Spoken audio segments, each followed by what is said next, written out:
So in the current self-help climate, there's so many videos and so many books out there, and a lot of people I know, including my past self, I used to watch a bunch of them, read a bunch of the books, and not necessarily take action on what the concepts in the book were talking about. And looking back on this, I think that's really detrimental behavior, because each book is kind of like spark of hope that you can actually make the change you want to make, and you need that hope and you need that belief to actually make the change and be successful. So each of the books you read, each of the videos you watch, without trying to actually improve yourself, or at least giving it an effort, is kind of doing it a disservice, because now you're like, well, I read that book, or I watched that YouTube video about quitting. Let's just use when I quit smoking. Like, I watched that book, I read that website, I read that post about quitting smoking, and let's say I didn't give it a try. I'm like, well, now I think that method doesn't work because I read it and nothing happened for me. So, I mean, even if that method did work, I'm going to assume that it didn't, because I actually didn't really give it the effort to even see if it would work if I put it into action. So you're like, okay, well, now I need a different method for doing this.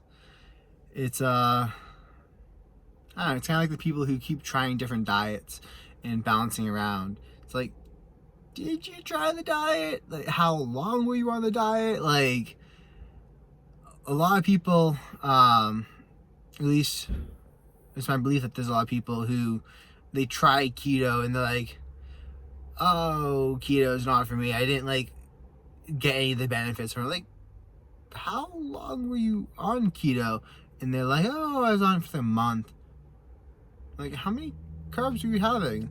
They're like, oh, 100 or so a day. I'm like, that's not keto.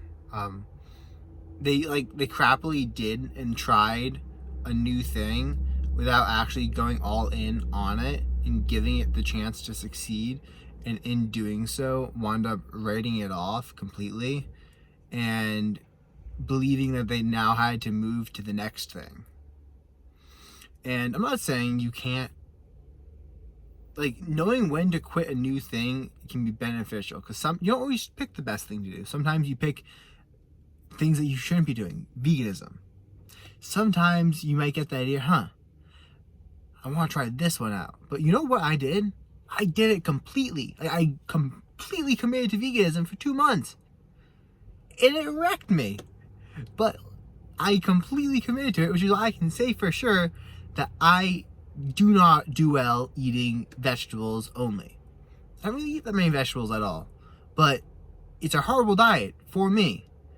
I also believe for most other people, but I can say 100% for me, it is crap, because when I did veganism, I committed to it completely, and therefore I got the actual data, I got the actual feedback in order to then look, so you need animal meat products. How much animal products do you need? And I went and I tried carnivore.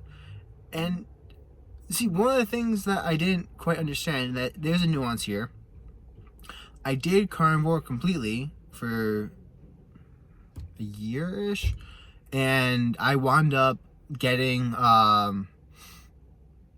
just really bad diarrhea constantly, really bad stomach aches constantly, and I thought that was carnivore. And I'm like, carnivore, you burned me. Like, I thought you were amazing, but it turns out you weren't. I was wrong. I was actually wrong. I'm back on carnivore right now. But the issue was, and that I didn't realize at the time, is I was also consuming energy drinks.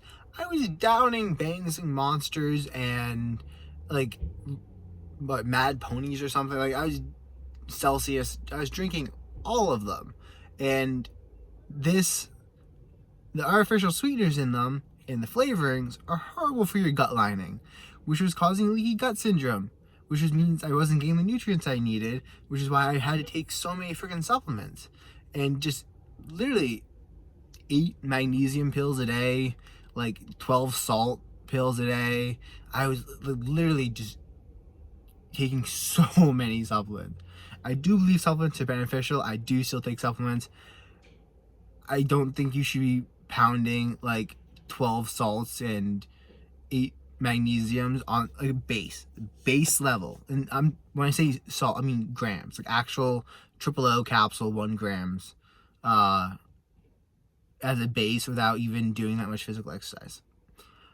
My body was literally just like flailing, and I blamed that on carnivore. And it took me 3 years or so to actually be willing to give it a second chance, and yet only after my brother did it for a while and he didn't have any negative side effects. So what's the point of this video? Oh, take action.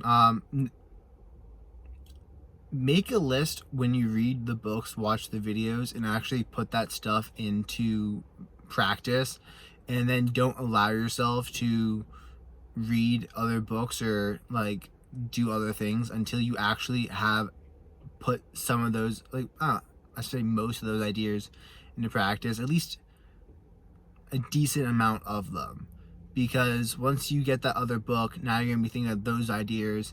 And I don't know, there's been times in my life where I have some idea, I'm like, oh, I should do that, and I start doing it, I have success, and I'm like, did I read that in a book like 5 years ago and I just never did it?